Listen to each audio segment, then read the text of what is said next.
qozon qaynab kech bo'ldi, hech yetmedi o'tinim. Tomoq faqat pishmadi, to'rga amroq xotinim. Teshib ketdi qozonmi, yamoqsiz ham choponmi? Aql topar qachonmi, to'rga amroq xotinim. Tijoratda boshladi, kash bo'lsimi yetmadi. Ming ko'y sanab baxmadi, to'rga amroq xotinim.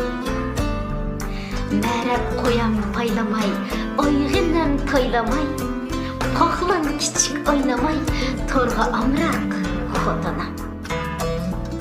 O'yla oram supurmay, ko'nglim texi ko'tarmay, o'rin bo'ldi butunlay, to'rga amroq xotinim. Saylik texi o'taqsiz, gul giyohlar putaqsiz, qirq-qirlari qo'noqsiz, ey to'rga amroq xotinim. Qovun tavus chunakda, o'ldirish bor kudakda, g'alvi yomon o'takda, to'rga amroq xotinim.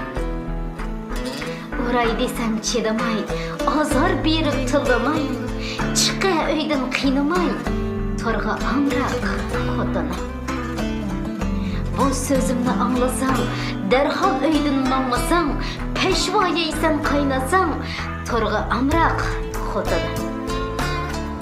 Kech kunduz chiqaval, padazgirim etaval, yaxshi erni tepaval, to'rga amroq